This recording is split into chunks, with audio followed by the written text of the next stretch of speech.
स्वागत है आप सभी का एकेडमिक वार्ता पर। हम लोग UGC net, JRF, PHT, TGT, PGT, GDC, government degree college, assistant professor,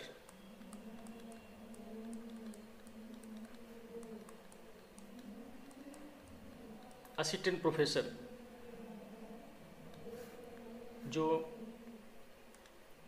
इसका जीडीसी असिस्टेंट प्रोफेसर का और यूजीसी नेट का हिस्ट्री विषय का सिलेबस सेम है, इसलिए सेम चीज़ पढ़नी है।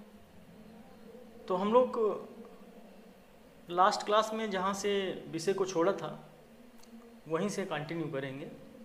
पिछली क्लास में हम लोग वैदिक कालीन संस्कृति पढ़ रहे थे, जिसके अंतर्गत आज हम लोग वैदिक कालीन समाज पढ़ेंगे, है ना, सोसाइटी।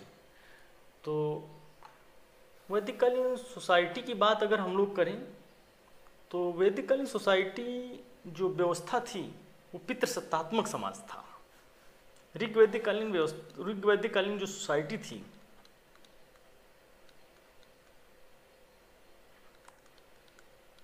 ऋग्वैदिक कालीन जो सोसाइटी थी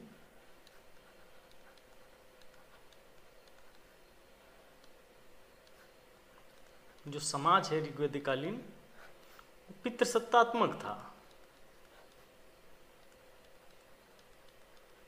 पितृसत्तात्मक मतलब पैट्रियार्की, है ना। पैट्रियार्की मतलब जहाँ पुरुषों की सत्ता हो। आरंभ में ये समाज रंग के आधार पर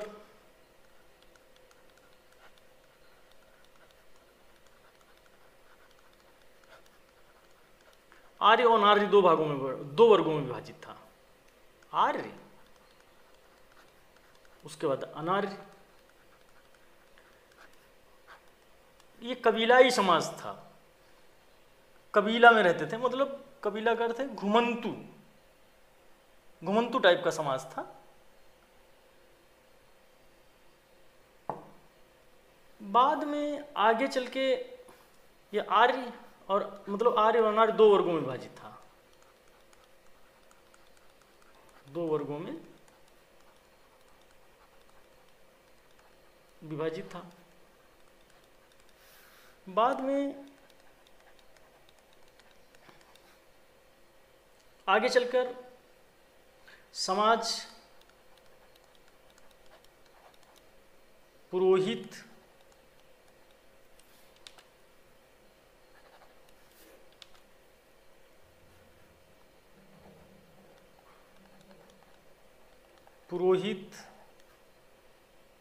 सेनानी,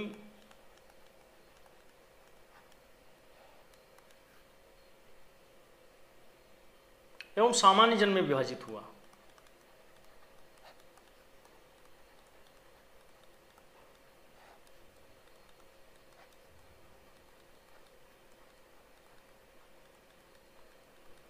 सामान्य जन में विभाजित हुआ।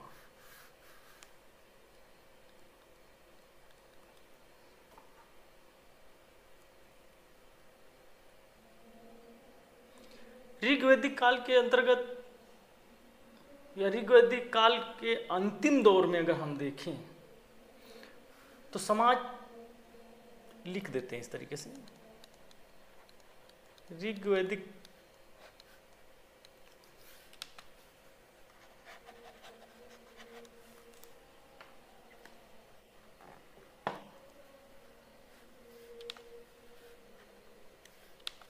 जो ऋग्वैदिक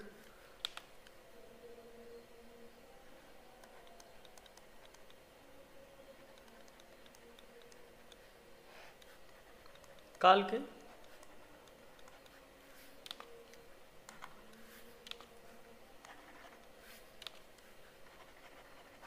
ऋग्वैदिक काल के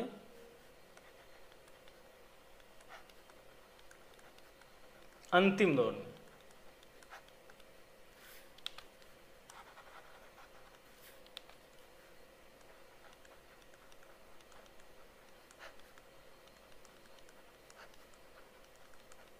समाज चार वर्गों में विभाजित हो गया।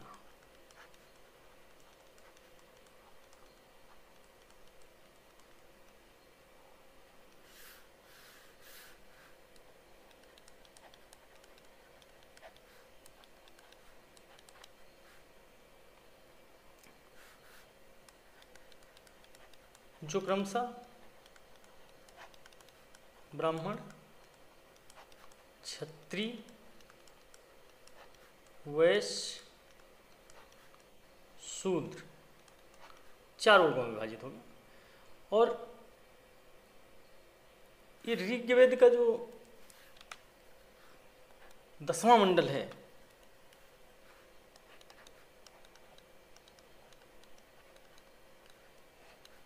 ऋग्वेद के 10वें मंडल में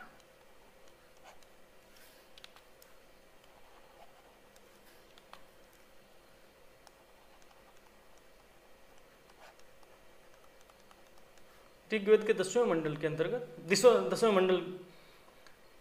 मंडल में पुरुष सूक्त में 4 वर्णों का पहली बार उल्लेख मिला है। कहाँ पे? पुरुष सूक्त में पूछा जाता है ये।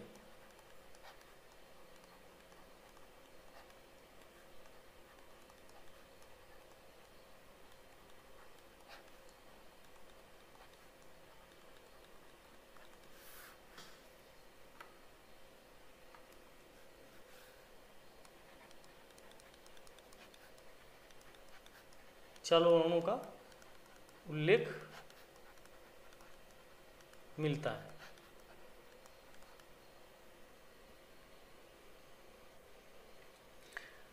ऋग्वेद में उल्लेख मिलता है, एक जगह उल्लेख मिलता है कर्म आधारित, जो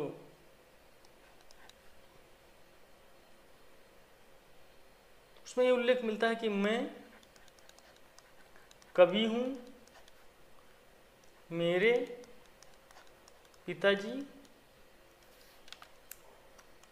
पिताजी चिकित्सक हैं।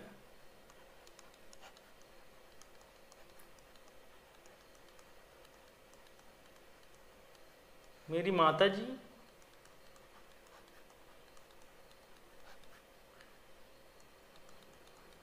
माताजी अनाज पीसती हैं।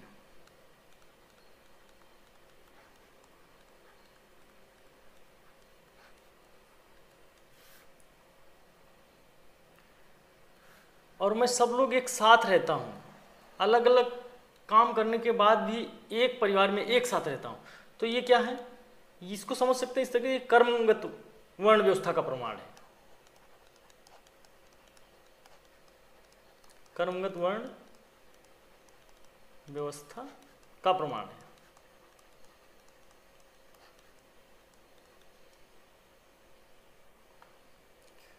अच्छा, हम लोग जो ऋग्वेद है उसको और उत्तर वैदिक काल है ना, दोनों को साथ साथ समझते चलेंगे ताकि आसानी से समझ सकें। बाद में उत्तर वैदिक काल तक आते आते ये जहाँ ऋग्वेद में हम लोग देख रहे हैं कर्मगत आधारित वर्ण व्यवस्था है, वहीं उत्तर वैदिक काल तक आते आते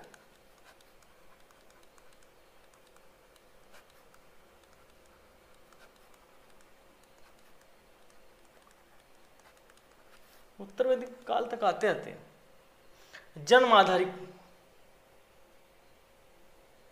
कर्म का निर्धारण होने लगा।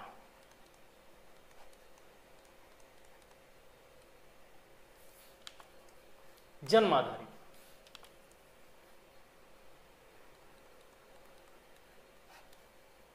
समझ पा रहे?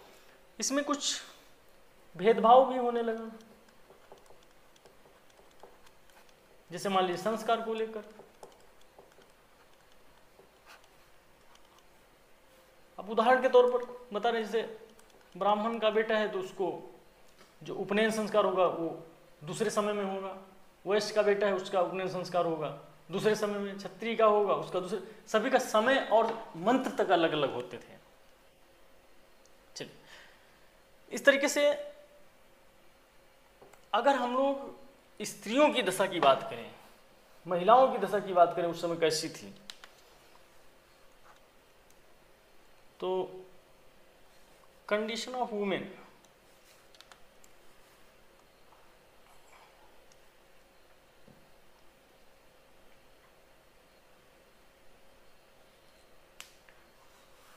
ऋग्वैदिक काल में स्त्रियों की दशा अच्छी थी।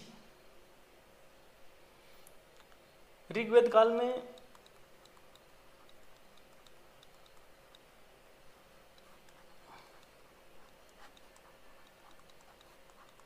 ऋग्वैदिक काल में स्त्रियों की स्थिति अच्छी थी।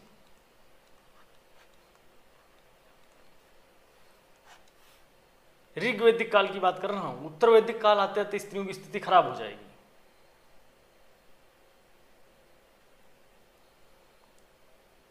और समाज उस समय पितृसत्तात्मक था। ये जो समाज है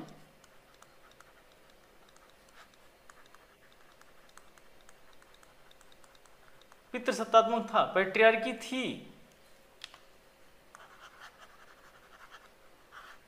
समाज में पितृसत्तात्मक व्यवस्था थी।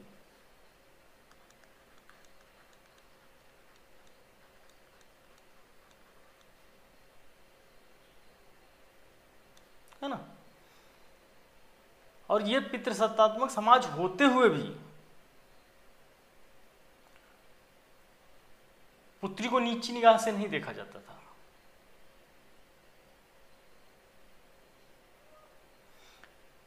ऋग्वैदिक काल में कहा भी गया है कि जहां स्त्रियों की पूजा होती है,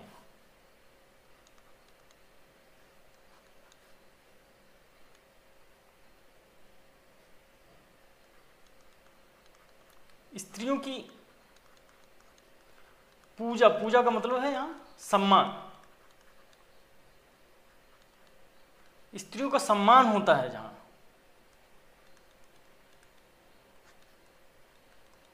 या स्त्रियों की पूजा होती है वहां देवताओं का निवास होता है।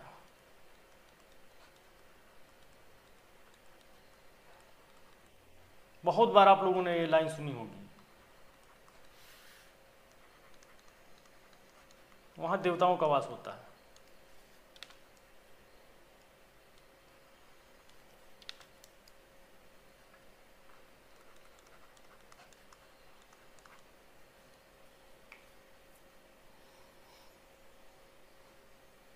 इस काल में बाल विवाह नहीं होते थे।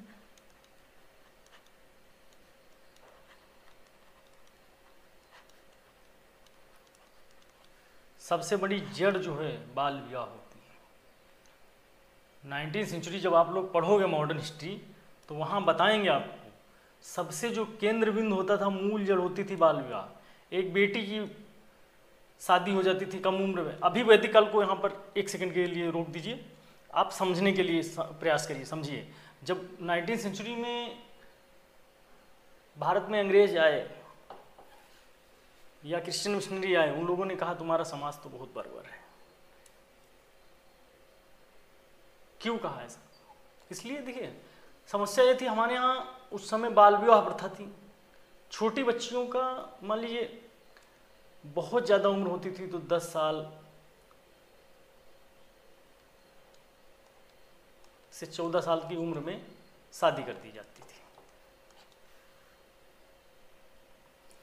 पहले यहाँ ऋग्वैदिक काल में लिख दें बाल विवाह नहीं था, नहीं तो आप कहीं समझ बैठे कि वहाँ पढ़ा रहे हैं, है ना। उसको यहीं पर रोक दीजिए आप थोड़ी देर के लिए, बात को समझिए। इसको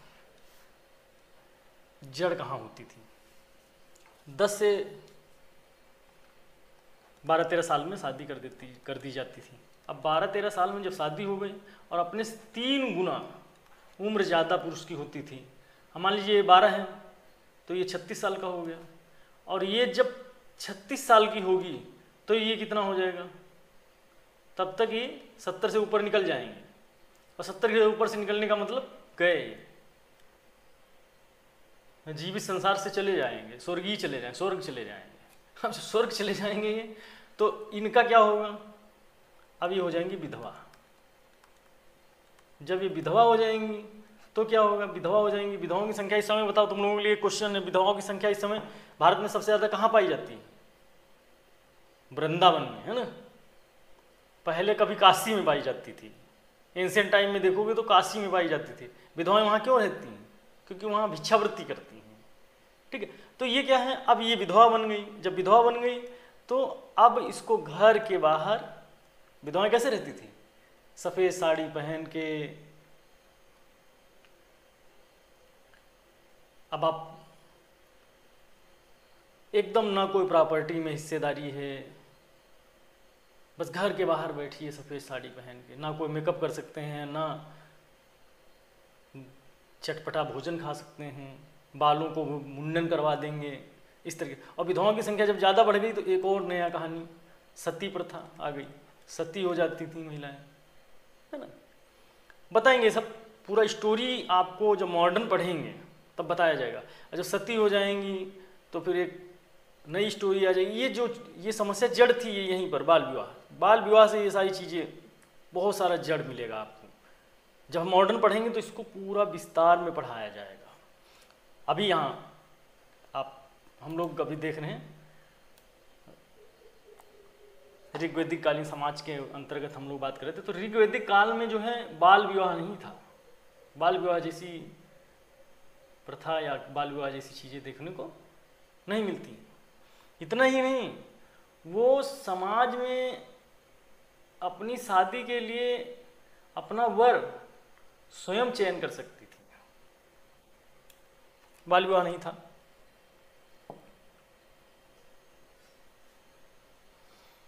कहा जाता ना, इस समय शिक्षा प्राप्त करने का भी अधिकार था महिलाओं को।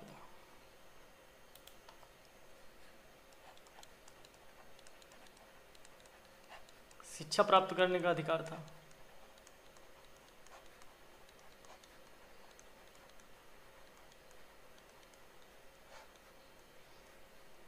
आ बना है, चलिए मिटा के लिख देते। शिक्षा प्राप्त करने का अधिकार था।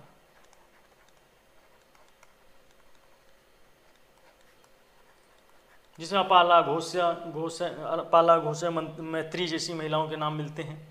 तमाम प्रकार की महिलाओं के, अपाला है, घोषा है, चलिए लिख ही देते हैं नाम। अपाला, घोषा, है ना, लोपामुद्रा,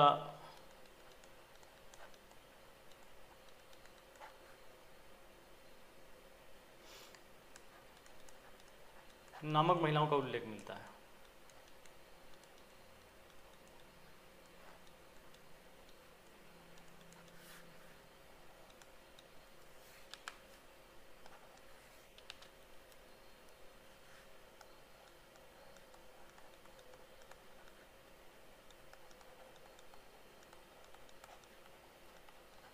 थोड़ा धैर्यता रखने की आवश्यकता है। कहा जाता है ना, जीवन साथी चुनने का अधिकार था।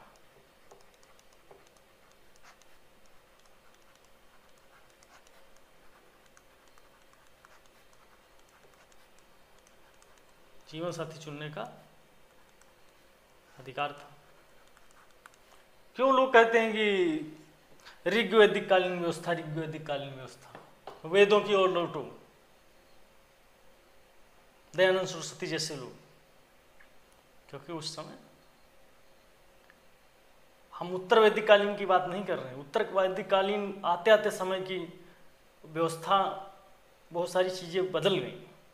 हम ऋग्वैदिक कालीन समाज की बात कर रहे हैं।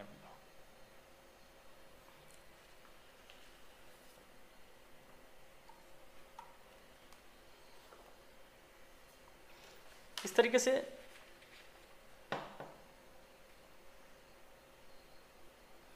अगर हम लोग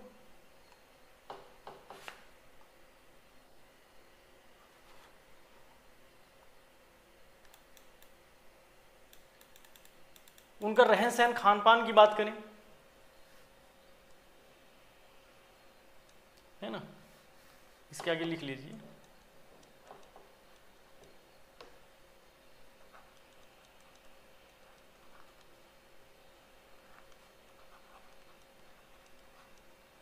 ऋग्वैदिक कालीन समाज के अंतर्गत हम लोग ये उनका रहन सहन, खान पीन की बात कर रहे हैं हम लोग। अगर हम लोग रहन सहन, खान पीन की बात करें तो ऋग्वैदिक कालीन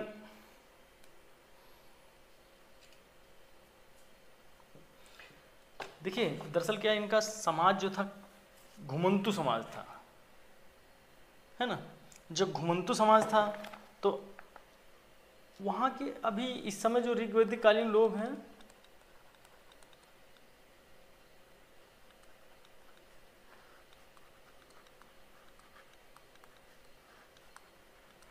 ऋग्वैदिक कालीन लोग शाकाहारी और मांसाहारी दोनों प्रकार के पाए जाते थे।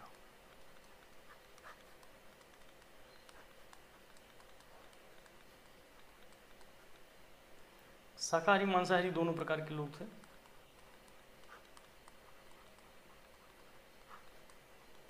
दोनों प्रकार के व्यक्ति थे।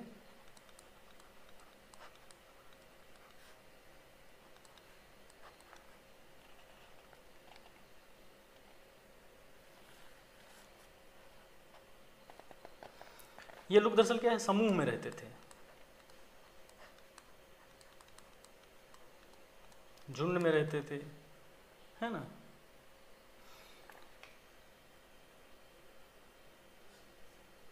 ये लोग महत्वपूर्ण अवसरों पर सोमरस पीते थे।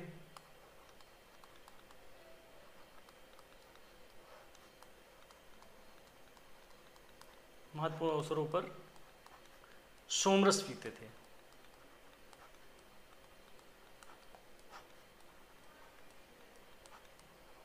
ये सोमरस है ना, ये मुंजवत पर्वत पर मिलता था। और सोमरस ये शराब नहीं है, ये एक पौधे से निकला, जैसे हम लोग ताड़ी देखते हो निकलता है ताड़ के पेड़ से, उसी तरीके से निकलता होगा किसी पेड़ का, पेड़ से निकलता था सोमरस। इसको महत्वपूर्ण जब अवसर होते थे या राजा यज्ञ करता था तो यज्ञ के समय लोगों को, आम जन को पिलाता था। इस तरीके से समझ सकते हैं। स्त्री और पुरुष दोनों आभूषण ग्रहण करते थे। और जो अतिथि होता था, अतिथि सत्कार पर विशेष बल दिया जाता था। समझ पा रहे इस बात को? अतिथि जब आते थे उनका सत्कार पर विशेष बल दिया जाता था। लिख देते हैं लाइन।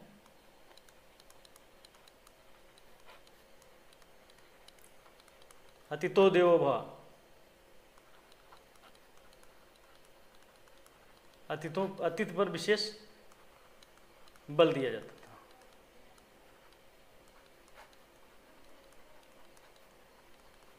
है ना। इनके अगर हम लोग बात करें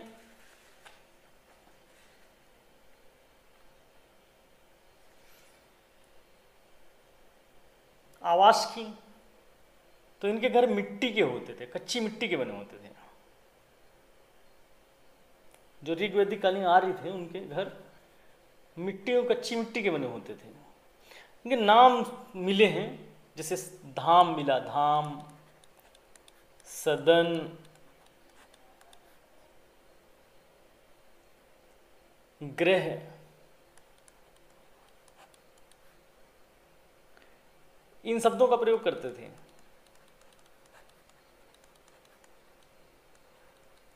इन शब्दों का प्रयोग अपने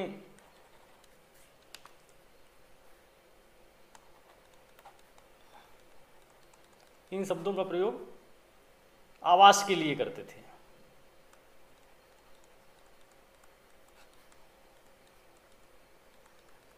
इनके जो निवास स्थल होते थे वो मिट्टी के बने होते थे। चलिए लिख देते हैं, मिट्टी के बने होते थे, या फिर इस तरीके से कच्ची मिट्टी, कच्ची ईंट के बने होते थे, झोपड़ी टाइप की कच्ची ईंट के बने होते थे।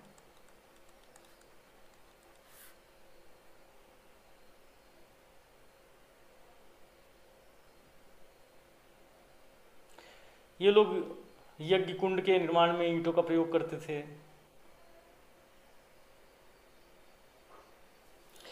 दरअसल क्या है ना, जो जीवंत संसार है उस जीवंत संसार से ये लोग विमुख नहीं होते थे, उसका पूरा आनंद लेते थे, सुखी जीवन जीते थे, जीवन को पूरा उल्लासपूर्वक मनाते थे। नृत्य गान वगैरह सब शामिल होता था और उसमें स्त्री पुरुष सब भाग लेते थे। इसमें ऋग्वेद के संवाद सूत्र में नाट्य कला का उल्लेख मिलता है। तो इस तरीके से समझ सकते हैं। लिख दें ये लाइन। चलिए लिख देते हैं। ये जो है आर्य जो संसारिक जीवन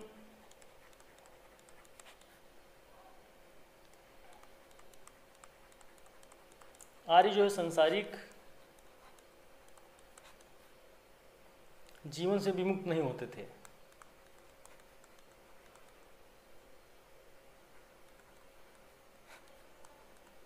कहते हैं ना, जीवंत संसार में पूरा आनंद लेते थे, विमुख नहीं होते थे।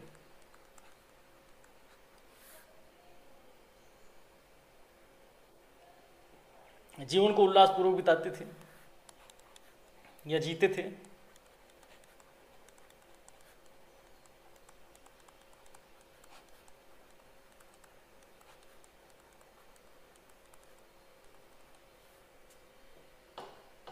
नृत्य गान वगैरह सब शामिल होता था इसमें।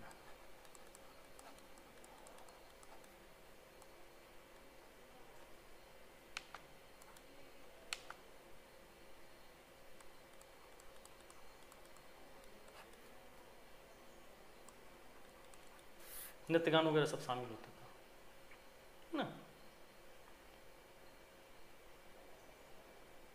तो इसमें स्त्री पुरुष समान रूप से भाग लेते थे। स्त्री पुरुष समान रूप से भाग लेते थे।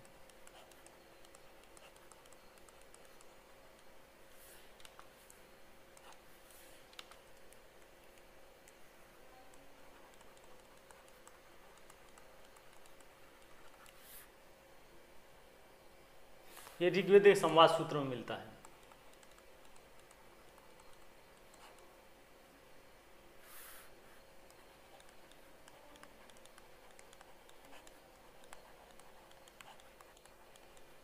संवाद सूत्र में इसका उल्लेख मिलता है, इस तरीके लीजिए।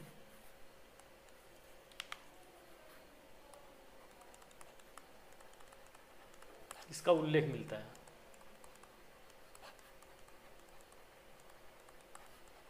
लाइन टू लाइन पूछता है, ऋग्वेद काल में ये होता था, ऋग्वेद काल में ये होता था, ये सही है, ये गलत है, अब आप लगाते रहिए। इसीलिए इसको हम उसी तरीके से, अभी जो क्वेश्चन पूछने की पद्धति है वो अलग तरीके से है। हालांकि फैक्ट भी है, फैक्ट आपको बताऊंगा, फैक्ट भी बहुत ज़रूरी है, बहुत सारा चीज़ बता दूंगा, है ना, बहुत सारी चीज़ें बताई जाएंगी।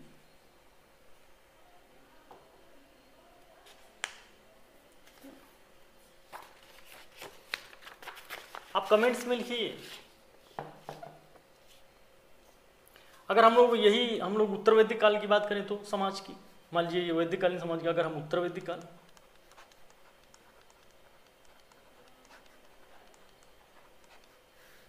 इसका समाज ले लें, अलग से विषय नहीं पढ़ाएंगे, उसी में वैदिक काल उत्तर वैदिक काल को समझते हुए चलेंगे। तो यहाँ क्या था, यहाँ भी समाज जो है ना 4 वर्णों में विभाजित था, चतुर्वर्ण व्यवस्था थी, चतुर्वर्ण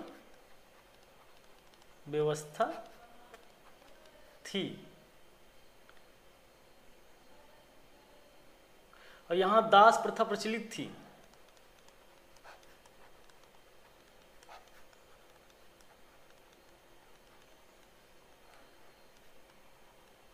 दास प्रथा प्रचलित थी। जैसे दास घरेलू काम करते थे, है ना, घरेलू कार्य करते थे।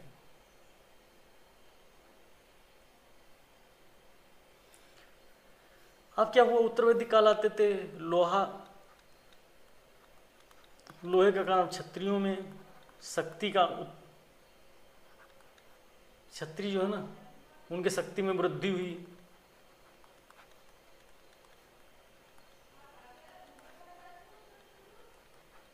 है ना,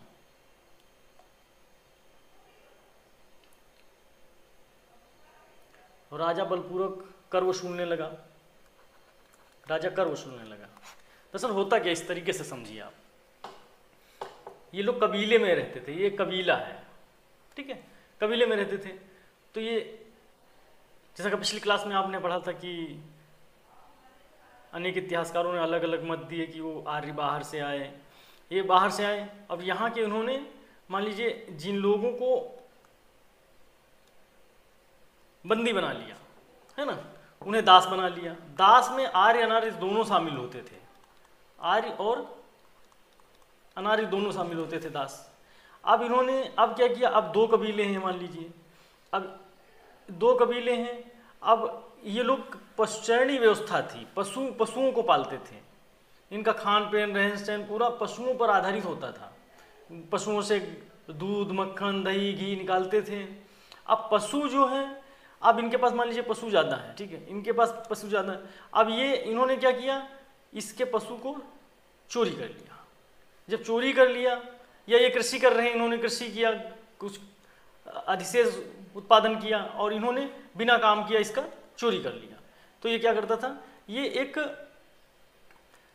उसी में से किसी को बलिष्ठ व्यक्ति को प्रधान नियुक्त कर देता था, है ना, जो बलपूर्वक कार्य कर सकते हैं, और उसी को फिर ये लोग अब प्रधान ही नियुक्त कर दिया तो इनको जरूरत तो पड़ेगी बल की, तो इन्हें क्या है, टैक्स देते थे ये लोग, स्वेच्छा से दिया गया टैक्स, है ना। इस तरीके से ये व्यवस्था संचालित होती थी। तो अब क्या है, ये क्षत्रिय वर्ग है उसमें अब ये लोहे के कारण अधिशेष हुआ। जैसे मान लीजिए जंगल में रह रहे हैं, जंगल में रह रहे हैं, अब जंगल में रहते हैं तो जब लोहा इनको लोहे मतलब जो धातु का प्रयोग करने लगे, धातु से क्या है, मिट्टी को गहरी जुताई करने लगे। ये मान लीजिए एक ये हल है, ठीक है, हल में यहाँ लोहे की फाल लगा दी, ये मुठियाँ हैं, ठीक है, यहाँ पर दो बैलों को, गाय का पुत्र जो बैल होता है उसको यहाँ पर उनके द्वारा ये जमीन को गहरी जुताई करते थे। जब गहरी जुताई करने लगे इस जमीन की तो क्या है, उर्वरकता बढ़ी, उर्वरकता बढ़ी मतलब अधिशेष, जब फसल अधिशेष, मान लीजिए आपके घर में 10 लोग हैं और आपने अब यहाँ पर 50 कुंतल गेहूँ पैदा कर लिया, ठीक है, तो इसको क्या करेंगे, बेचेंगे जाके, आप बाजार में ले जाएंगे, इस तरीके से मार्केट ले जाएंगे। तो इस तरीके से ये व्यवस्था होती थी, संचालित होती थी। अब आप अपनी सुरक्षा का डर होगा, मान लीजिए आप कोई भी कार्य करें तो आपको अपनी सुरक्षा का डर होगा, तो सुरक्षा कौन आपकी प्रोवाइड करेगा, तो ये प्रधान। जैसे आज के समय में आप कहीं जा रहे हैं, रास्ते में कोई बात हो गई, झगड़ा हो गया, तो आप 100 नंबर डायल कर देते हैं तो पुलिस आ जाती है, पुलिस उस समस्या को हल करने के लिए आपको लेके जाती है। तो मैं क्या बताना चाह रहा हूँ, तो पुलिस किसकी है, राज्य की है, राज्य पुलिस भेज रहा है राज्य, तो राज्य को हम लोग टैक्स देते हैं, उसके तहत वो जो भी आर्मी व्यवस्था या पुलिस व्यवस्था जो भी व्यवस्था है वो हमारे टैक्स जो जाता है जनता से राज्य को, तो राज्य उसके थ्रू हमारी सुरक्षा की व्यवस्था प्रदान करती है। इस तरीके से समझिए बात को। चलिए, तो हम लोग देख रहे थे इस समय जो ब्राह्मण वर्ग था वह यज्ञ करता था, यज्ञ से जुड़ गया, और क्षत्रिय वर्ग जो था वह राजनीतिक शक्तियों का प्रयोग करने लगा। तो इससे क्या हुआ, दोनों एक दूसरे पर आश्रित होने लगे। इस क्रम में ये अवधारणा आई एक राजा की, है ना, ये राजा की अवधारणा आई, हमने अभी बताया ना। अब एक राजा होगा, जब एक राजा होगा तो क्या, जैसे आपने देखा जब आप मेडिवल पढ़ोगे तो उसमें देखोगे वो लोग बताएंगे जो राजा है वो ईश्वर का प्रतिनिधित्व है।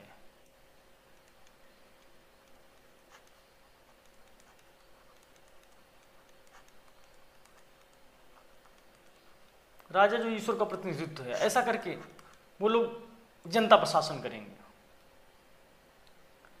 यही वजह है कि राजा बड़े बड़े यज्ञ कराएगा।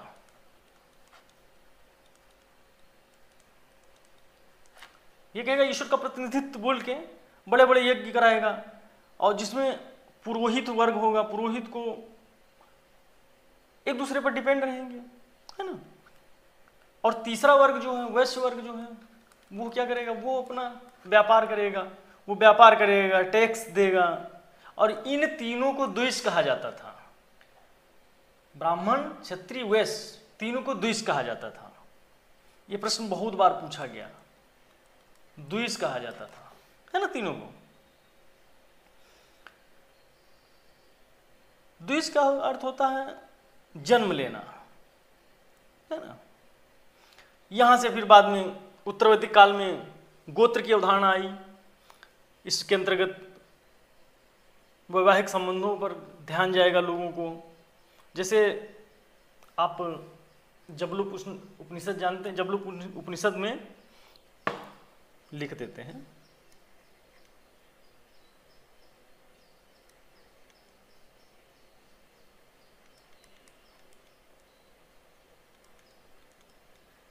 जबलुक उपनिषद में धर्म, अर्थ, काम, मोक्ष 4 पुरुषार्थ माने गए।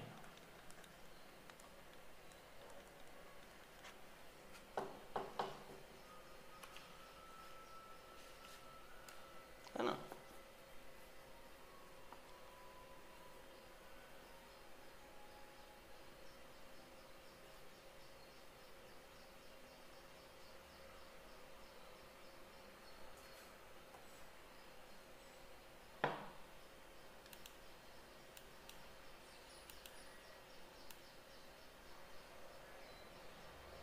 एक मिनट थोड़ा सा वेट करिए, उसको मिटा देते हैं, थोड़ा मिटा के फिर आगे बताते हैं आपको। इसको बोर्ड को थोड़ा सा साफ कर देते हैं, है ना। यहाँ से गोत्र की एक कॉन्सेप्ट आएगा। गोत्र के कॉन्सेप्ट को इस तरीके से समझिए, थोड़ा सा बोर्ड साफ कर देते हैं फिर बता देते हैं कैसे गोत्र का कॉन्सेप्ट आता है। उत्तर वैदिक काल की बात कर रहे हैं हम, क्योंकि दोनों को साथ साथ लेके चल रहे हैं, समझने का प्रयास करिए, क्योंकि दोनों को साथ साथ लेके चलेंगे तो समझ में आएगा, जल्दी कॉन्सेप्ट क्लियर होता चला जाएगा, नहीं तो फिर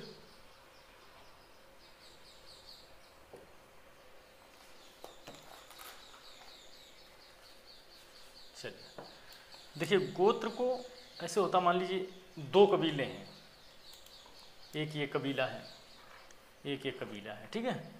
तो अब यहाँ पर गोत्र का मतलब होता है एक संगोत्री होता है। जो संगोत्री होता है उसका विवाह आपस में वर्जित होता है, ठीक है। जैसे मान लीजिए ये हैं और ये एक कबीला है, ठीक है। इनका गुरु एक है, ठीक है, इनका एक गुरु है, ठीक है। अब इनकी जो संतानें हैं इस तरीके से, इनकी संतानें ये हो गई, ठीक है। अब इनका गुरु जो है ये एक ही कबीले के हैं, है ना, संगोत्री हैं, है ना। तो इनका आपस में विवाह नहीं हो सकता है। अब ये जो हैं इनका दूसरा गुरु है, इनकी संतानें इस तरीके से हैं, ठीक है। तो अब क्या, मान लीजिए इनका गुरु उदाहरण के लिए वशिष्ठ हैं, मान लीजिए इनके गुरु वशिष्ठ हैं,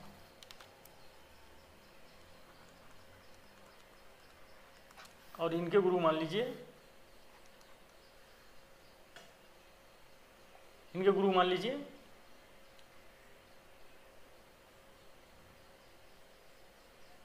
कोई नाम ले लीजिए किसी गुरु का, मान लीजिए इनके गुरु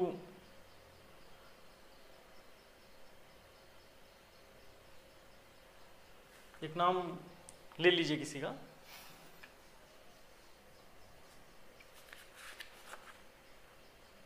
इस तरीके से।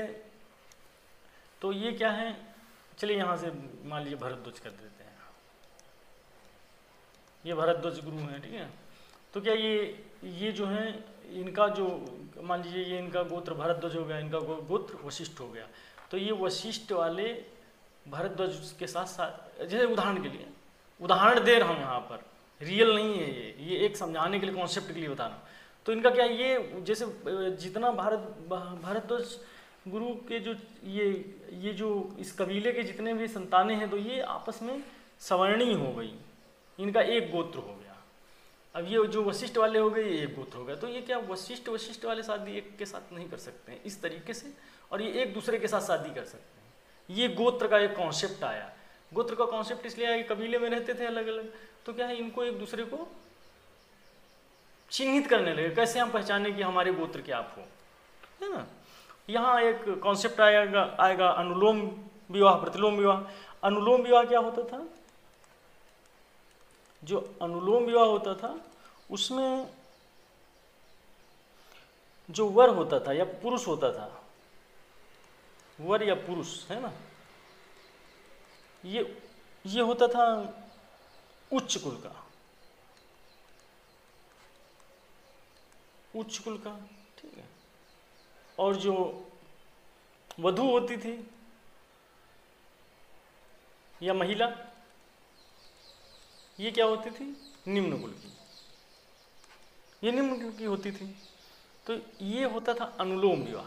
और इनकी जो संतानें होती थी वो शूद्र होती थी, शूद्र कैटेगरी में डाल दी जाती थी। समझ बात को? जबकि यहाँ पर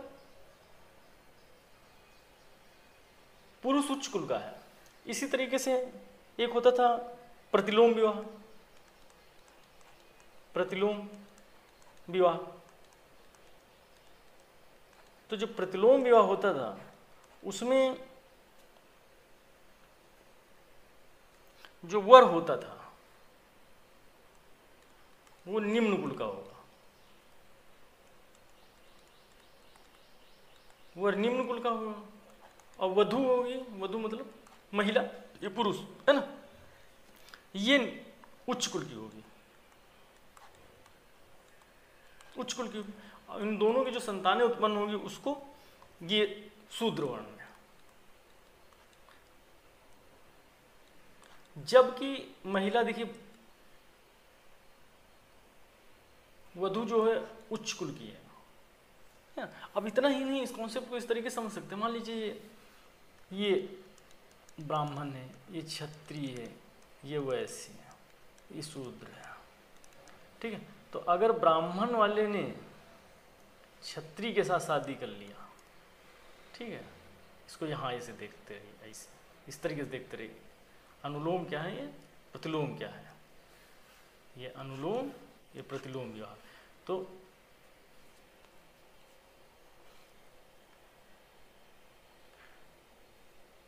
तो जिसे मान लीजिए ये ब्राह्मण, मान लीजिए ब्राह्मण जो है ये पुरुष है और क्षत्रिय महिला है, ठीक है। या फिर ब्राह्मण पुरुष है, वैश्य महिला है, या फिर ब्राह्मण पुरुष से शूद्र महिला है, ठीक है। तो ये क्या हुआ? ये अनुलोम हो गया, है ना। तो इनकी संतानें शूद्र हो गई, है ना। तो मतलब यहाँ शूद्र ये जो हो गया, तो ये सभी कम्युनिटी से संबंधित है। और यहाँ मान लीजिए कोई निम्न कुल की महिला है, ये निम्न कुल की महिला है और उसने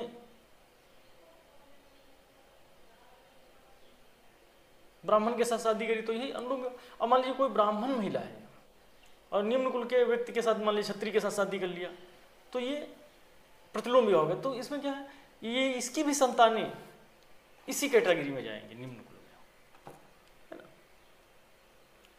ये कॉन्सेप्ट आया उत्तर वैदिक काल में आते आते।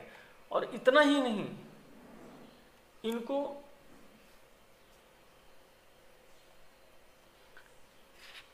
समाज एक्सेप्ट नहीं करता था उस समय। अच्छा, 16 संस्कार होते थे।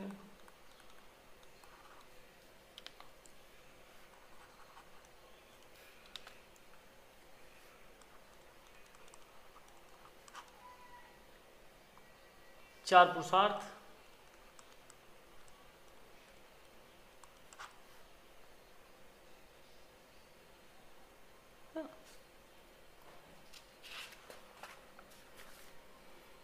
सोलह संस्कार आप जान ही रहे हैं कौन कौन से, तो बहुत पूछा जाता है। 16 संस्कार में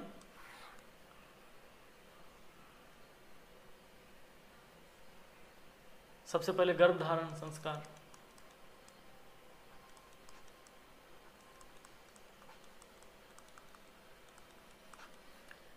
दूसरा जो है पुंसवन संस्कार, तीसरा जो है सीमांतोन्नयन,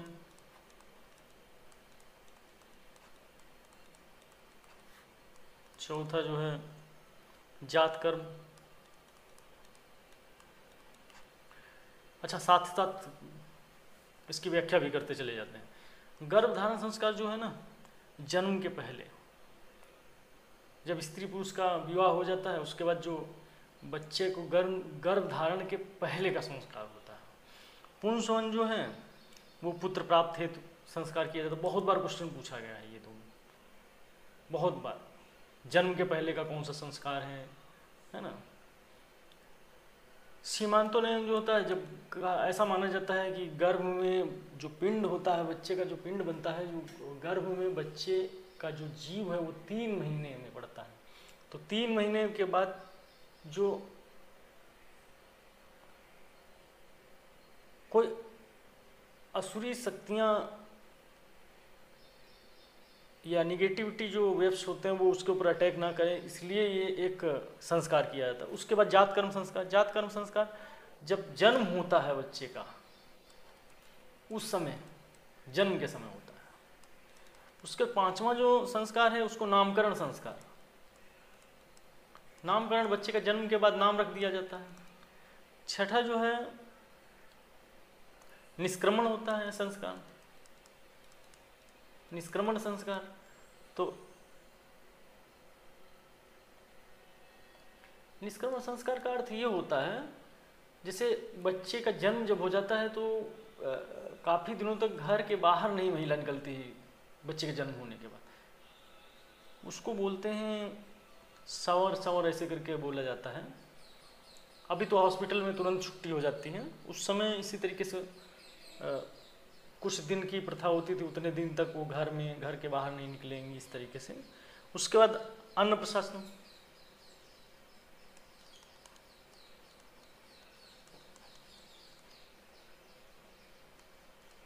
अन्नप्रशासन इसमें क्या है, 6 माह के बाद बच्चे को अन्न खिलाया जाता था, जैसे दूध हो गया, चावल हो गया, ये सारी चीज़ें।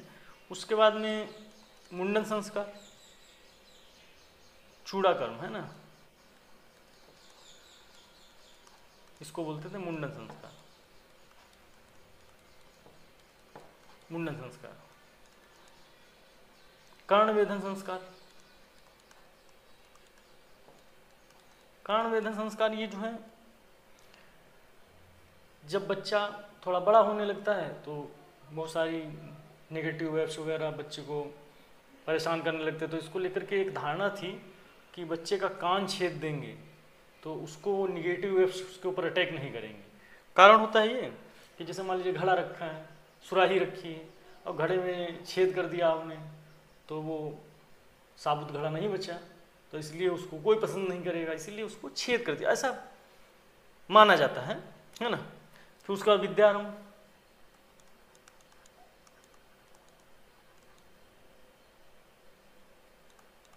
विद्यारंभ है ना, तो विद्यारंभ में जो घर में घरेलू शिक्षा प्रारंभ करी जाती थी, ये एक संस्कार होता था। उपनयन संस्कार।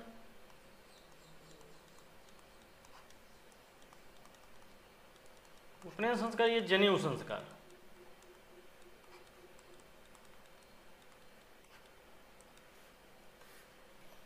उसके बाद वेदारंभ संस्कार।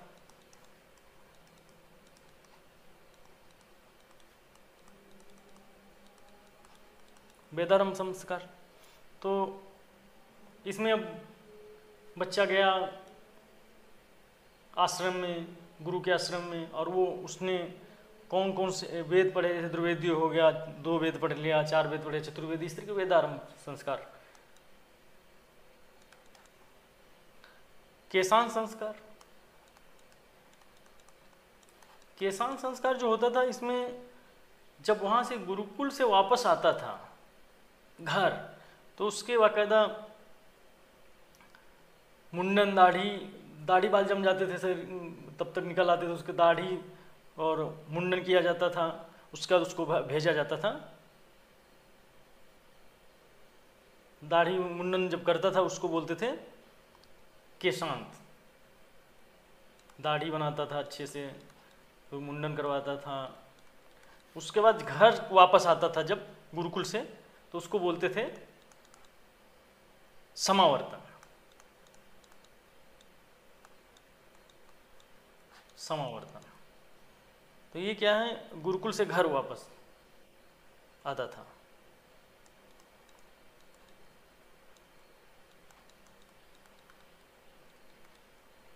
घर वापस आता था, गुरुकुल से घर वापस। उसके बाद एक बस होता है 15 जो है, उसमें विवाह। अब विवाह हो जाता था, विवाह संस्कार। उसके बाद जो लास्ट है वो अंत्येष्टि संस्कार।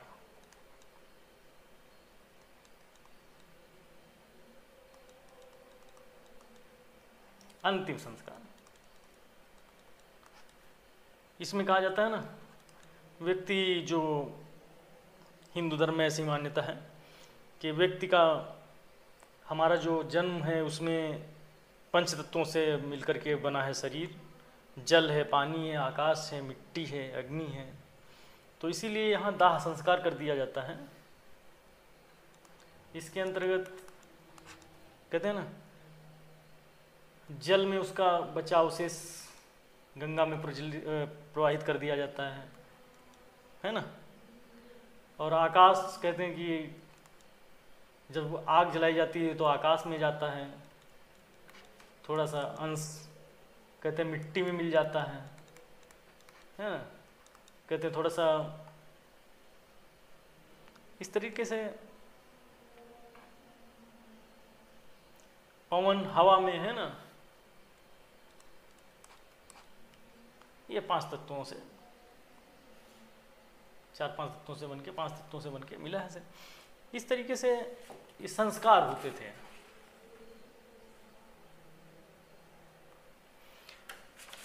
तो जहाँ हम लोग देख रहे थे वैदिक काल में स्त्रियों की जो दशा थी वो अच्छी थी, पितृ प्रधान था, पुरुषों का वर्चस्व था, लेकिन फिर भी वो ठीक थी। अगर हम लोग उत्तर वैदिक काल में स्त्रियों की दशा देखें तो, अगर हम लोग उत्तर वैदिक काल में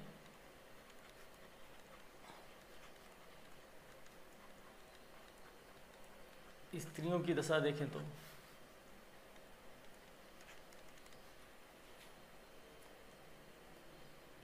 इसमें क्या है, स्त्रियों को अच्छा नहीं माना गया। उस जैसे कहा गया पुत्र का जन्म सुखकर है ना।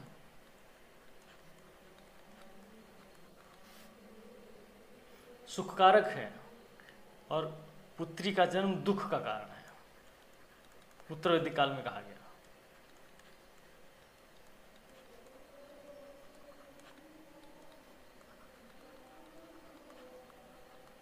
यहाँ दुख लिखा है, दुख कारक है। स्त्रियां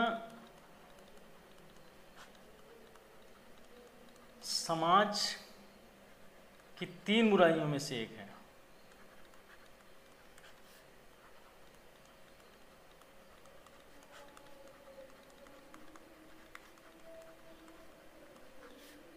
में से एक है।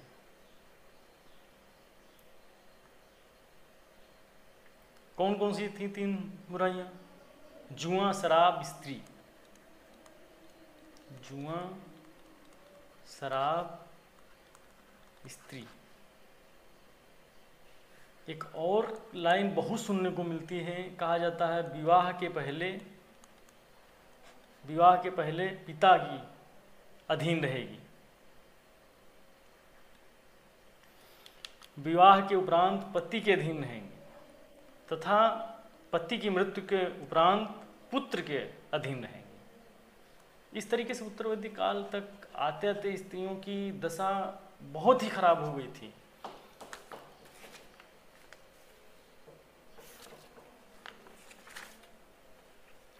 जब हम लोग मौर्य काल पढ़ेंगे जाके, तो मौर्य काल में स्त्रियों की स्थिति में थोड़ा सा सुधार होगा। मौर्य काल तक बहुत स्थिति खराब रही। मौर्य काल में अब राजा जब उनको, सम्राट जब उनको अंगरक्षक बनाएगा, महिलाओं को सेना में भर्ती करेगा, वहाँ स्त्रियों की स्थिति में सुधार आएगा। विवाह की बात करें तो विवाह देखिए बहुत परीक्षा में कई बार पूछा जाता है। 8 प्रकार के विवाह होते थे। कितने प्रकार? 8 प्रकार के, है ना। विवाह जो है 8 प्रकार के। कौन कौन से? पहला देव विवाह, दूसरा ब्रह्म विवाह,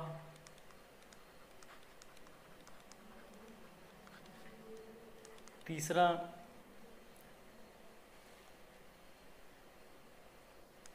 अर्श विवाह,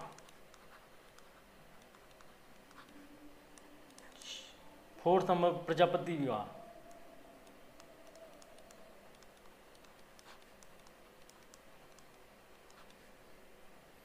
सिक्स नंबर में गंधर्व विवाह,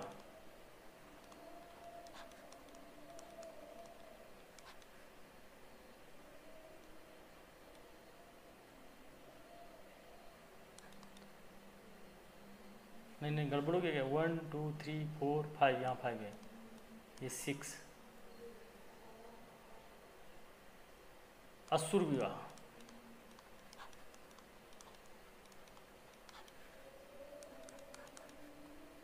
राक्षस विवाह,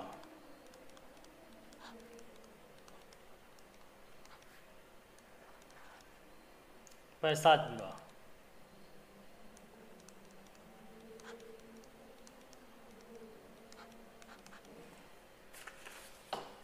है ना।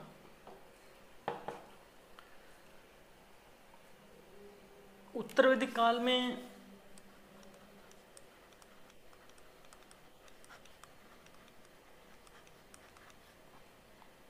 चार आश्रमों का वर्णन मिलता है।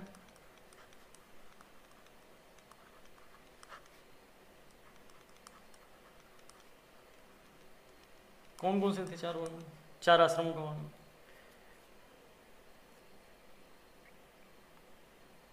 जो जन्म से लेकर 25 वर्ष की उम्र तक ये होता था ब्रह्मचर्य। आप जन्म के बाद शिक्षा दीक्षा लेने चले गए, 25 साल तक एजुकेशन वगैरह कर रहे हैं, है ना, गुरुकुल में रहकर पढ़ रहे हैं, शासन प्रशासन को समझ रहे हैं, है ना। उसके बाद 25 से 50 वर्ष की उम्र तक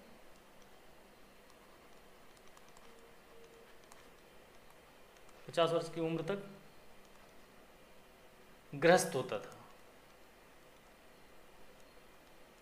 अब आप गृहस्थ जीवन में वहाँ गुरुकुल से वापस आए, शादी हो गई आपकी, आप गृहस्थ जीवन में रह रहे हैं, ये सर्वाधिक महत्वपूर्ण होता था गृहस्थ, है ना। क्योंकि सन्यासी कहाँ से बनेगा? जब गृहस्थ में व्यक्ति आएगा और संतानें होंगी, वही संतानें सन्यासी बनेंगी। इसलिए सन्यासियों से भी बड़ा धर्म गृहस्थ धर्म माना जाता है।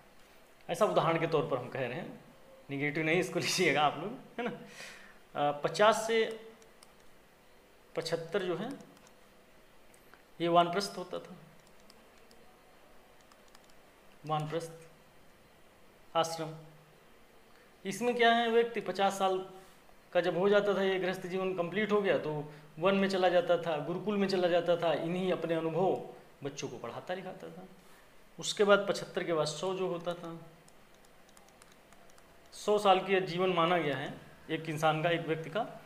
तो इस समय सन्यास हो जाता था।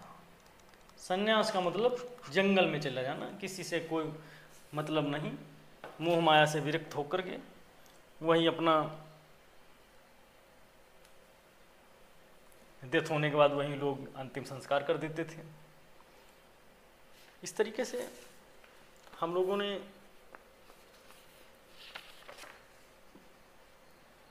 आज की क्लास में पढ़ा उत्तर वैदिक कालीन समाज, उसमें चतुर्वर्ण व्यवस्था के तहत समाज को विभाजित किया गया था, उसके बारे में पढ़ा। हम लोगों ने ऋग्वैदिक कालीन समाज को पढ़ा। ऋग्वैदिक कालीन समाज के अंतर्गत हम लोगों ने देखा समाज कैसे पहले शुरू में 2 वर्णों में विभाजित था, बाद में चतुर्वर्ण व्यवस्था कैसे आई, पहले आर्य और नार्य में विभाजित था।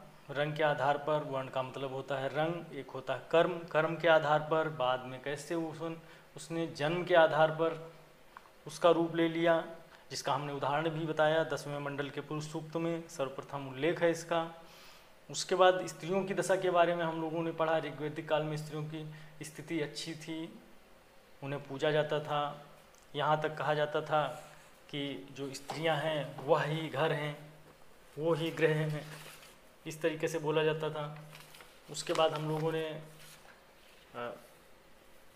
स्त्रियों की कंडीशन के बाद हम लोगों ने उनका रहन सहन, खान पीन, उसके अंतर्गत हम लोगों ने बातचीत की, क्योंकि घुमंतु जीवन जीते थे, पशुओं पर आधारित जीवन था, पशुओं से दूध से निर्मित वस्तुओं का प्रयोग करते थे, और अनेक जो उनके महत्वपूर्ण अवसर होते थे उसमें वो लोग सोम रस का पान करते थे। सोम रस एक जो है मुंजवत पर्वत पर पेड़ से प्राप्त होता था। उसके बाद हम लोगों ने थोड़ा सा उत्तर वैदिक काल के बारे में देखा। उत्तर वैदिक काल में किस तरीके से गोत्र की अवधारणा आई। उसके बाद हम लोगों ने आश्रम व्यवस्था देखी, धर्म की बात करी, धर्म को कैसे, उसके बाद हम लोगों ने छोटी छोटी चीज़ों को देखा कि भाई उत्तर वैदिक काल में जो कुरीतियाँ आई, छोटी छोटी उन चीज़ों पर दृष्टि रखते हुए डिस्कस किया गया। और उत्तर वैदिक काल में जो अनुलोम प्रतिलोम विवाह, उसके विषय में बात करी गई। उसके साथ साथ हम लोगों ने बात करी ये आपका उत्तर वैदिक काल में स्त्रियों की दशा के बारे में, विवाह के बारे में बात हुई, और 4 आश्रमों के बारे में हम लोगों ने डिस्कस किया। तो आज यहीं तक। नेक्स्ट क्लास में हम लोग पढ़ेंगे वैदिक काल और उत्तर वैदिक काल की आर्थिक स्थिति और राजनीतिक स्थिति। दोनों चैप्टर बड़े हैं, प्रयास करेंगे, अगर एक क्लास में हो जाता है तो बहुत अच्छी बात, अगर नहीं होता है तो 2 क्लास में हम लोग पढ़ेंगे। आर्थिक स्थिति अलग पढ़ लेंगे, राजनीतिक स्थिति अलग, नहीं तो ठीक ठाक सब कुछ रहेगा तो एक क्लास में हम लोग। तो आज यहीं तक। समय को देखते हुए, समय इजाज़त नहीं दे रहा है क्योंकि बहुत लंबी क्लास हो जा रही है। तो आप अपने सुझाव व प्रश्न कमेंट्स बॉक्स में लिख सकते हैं। हमारा एक टेस्ट सीरीज़ है, चलाते हैं, उस टेस्ट सीरीज़ को आप ज्वाइन कर सकते हैं। उसका नंबर ये है यहाँ पर, इस नंबर से जुड़ जाइए आप व्हाट्सएप ग्रुप में, हाय हेलो लिखिए, अपना नाम लिखिए, और हम आपको टेस्ट सीरीज का एक ग्रुप बनाए उसमें जोड़ लेंगे। जो लोग जीडीसी की गवर्नमेंट डिग्री कॉलेज की तैयारी कर रहे हैं, उत्तर प्रदेश में जो रिक्रूटमेंट आई है अभी, उनके लिए विशेष एक टेस्ट सीरीज चलाने वाले हैं। आप लोग जल्दी से जुड़ जाइए और अपना मूल्यांकन करिए। बहुत बहुत धन्यवाद आप सभी का।